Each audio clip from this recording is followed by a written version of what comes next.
Hey there, I'm KJ Scriven, and welcome to Strengthen Your Walk. We've been walking through the concept of worship and worship through songs, and we've been walking through the Psalms, and we're walking through different categories of Psalms and different genres and different emotions and different feelings. And so in my final session with you, I want to walk through Psalm 100, which is a psalm of thanksgiving.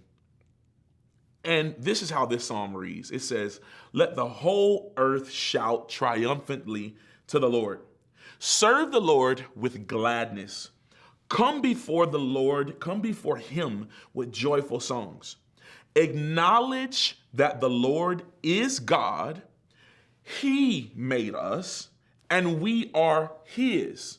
We are his people and the sheep of his pasture. Enter into his gates with thanksgiving and his courts with praise. Give thanks to him and bless his name." Why? "For the Lord is good and his faithful love endures forever.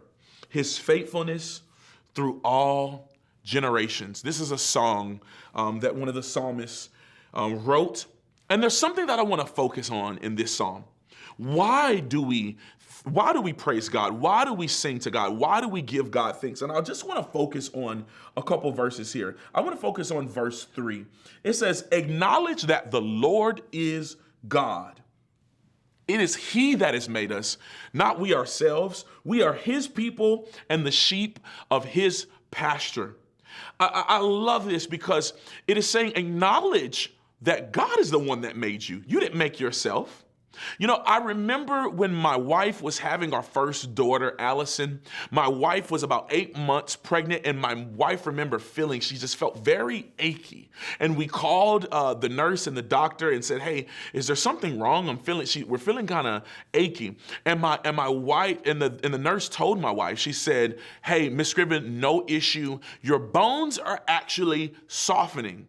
Your body knows that a baby is about to come, and so your bones are getting ready in preparation for the baby to come. So that's why you feel that way." And we were blown away because God, in his infinite wisdom, gave instruction to her DNA, and her body knows what to do even when she was unaware of it. And we were like, "Whoa, what a mighty God we serve." We were reminded in that moment that God's wisdom is infinite. And so we should worship him because he is all knowing. He is all good. In fact, many of us, we ate breakfast or lunch. I don't know what time of the day you're listening to this, and you know your food is digesting. You don't know how, though. You just know it's happening.